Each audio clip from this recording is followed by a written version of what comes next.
Tu te réveilles déjà épuisé. Il est 2 heures du matin. Tu scrolles dans le noir. Tu ne peux pas dormir parce que ton cerveau tourne en boucle. Les projets en retard, les emails non lus, les 3 formations que tu ne finiras jamais.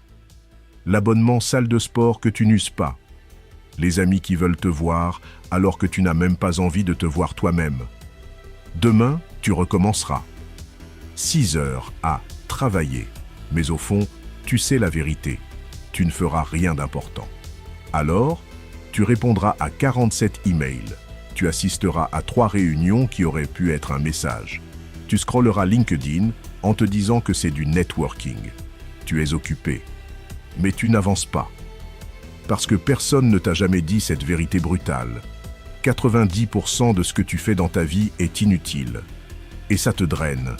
Ça te vide, mon ami. Ça te tue à petit feu. Les stoïciens ont résolu ce problème il y a 2000 ans. Et aujourd'hui, je vais te montrer leur méthode exacte pour récupérer 3 heures par jour, en supprimant 90% de ce que tu fais.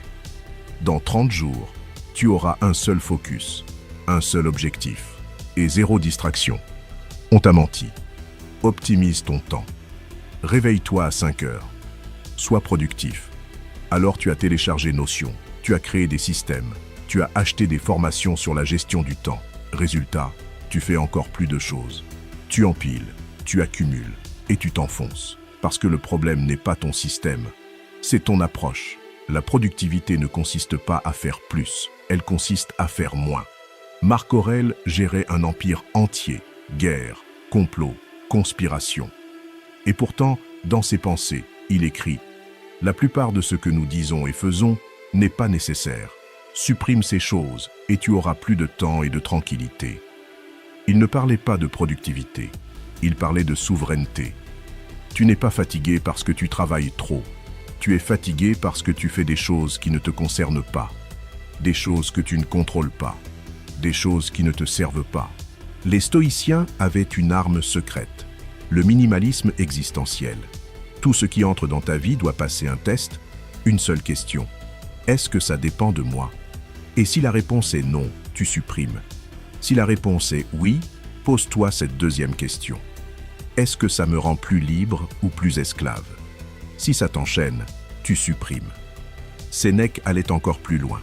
Il écrivait « Ce n'est pas que nous avons peu de temps, c'est que nous en perdons beaucoup. » Il parlait des distractions, des obligations sociales, des projets qui flattent l'ego mais qui ne construisent rien.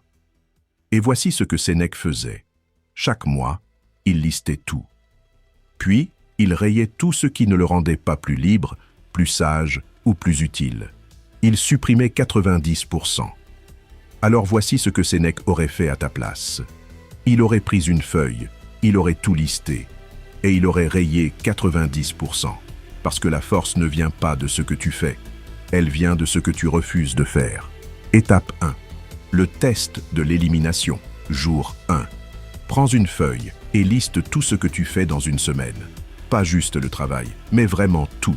Les réunions, les scrolls, les groupes WhatsApp, les newsletters, les formations en ligne que tu ne termines jamais, les engagements sociaux, les projets un jour peut-être. Maintenant, pour chaque ligne, pose-toi cette question. Si je supprimais ça demain, est-ce que ma vie serait pire dans 6 mois? Si la réponse est non, tu coupes, immédiatement. Voici un exemple concret. Tu as 3 groupes WhatsApp qui te pompent 2 heures par jour. Coupe ça. Tu passes 2 heures sur LinkedIn à liker des posts. Coupe ça. Tu as 12 projets en cours, mais un seul compte vraiment. Coupe les 11 autres. Marc Aurèle disait « Si ce n'est pas juste, ne le fais pas. Si ce n'est pas vrai, ne le dis pas. » Applique ça à ta to-do list. Si ce n'est pas essentiel, ne le fais pas. Étape 2. La règle du focus unique. Jour 2 à 7. Tu ne peux pas avoir 10 priorités. C'est neurologiquement impossible. Les stoïciens se concentraient sur 3 domaines. La vertu, la discipline personnelle et la contribution. Pour toi, aujourd'hui, ça veut dire choisis une seule priorité pour les 30 prochains jours. Un objectif, un projet, une mission. Tout le reste passe en arrière-plan. Par exemple, tu veux lancer ton business, c'est ta priorité. Tu bloques 3 heures par jour. Rien d'autre ne compte. Pas les emails, pas les réunions, pas les distractions. Épictète enseignait « Concentre-toi sur ce qui est en ton pouvoir. Le reste n'est que fumée. Ton focus est en ton pouvoir. Alors protège-le comme un guerrier protège son camp. Tu ne fais pas du multitâche. Tu fais du monotâche, radical et obsessionnel. Étape 3. Le protocole du non. Automatique. Jour 8 à 30. Pendant 30 jours, ta réponse par défaut à toute nouvelle demande est non. Quelqu'un te demande un service. Non. Une opportunité se présente. Non. Ton boss te demande un projet supplémentaire. Non. Ça te semble violent? C'est normal. Parce que toute ta vie, on t'a conditionné à dire oui, à être disponible, à être gentil, pour être bien vu. Mais les stoïciens savaient une chose. Chaque oui que tu donnes à quelque chose d'insignifiant est un non que tu donnes à ta vie.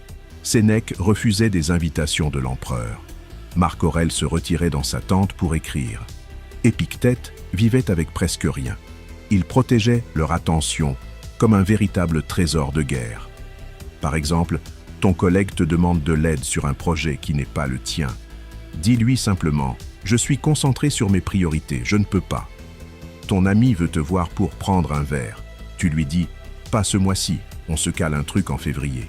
Tu ne mens pas, tu ne t'excuses pas, tu protèges ton temps. Voici la partie que personne ne veut entendre. Si tu supprimes 90% de ta vie, tu vas perdre des gens. Des amis vont disparaître. Des collègues vont te juger. Ta famille va dire que tu changes. Et c'est normal, parce que tu ne joues plus le jeu qu'ils veulent que tu joues. Marc Aurèle écrivait « Tu peux choisir la tranquillité d'esprit à tout moment. Retire-toi en toi-même. » Il ne parlait pas de fuir, il parlait de souveraineté. Tu n'es pas là pour remplir ta vie de bruit. Tu es là pour la vider, pour ne garder que ce qui a du poids, ce qui a du sens, ce qui te rend intrinsèquement libre. Le focus n'est pas un talent, c'est une discipline, une élimination, un refus. 90% de ta vie est inutile. Alors, supprime-la, ou elle te supprimera toi. Si tu es prête à changer, abonne-toi.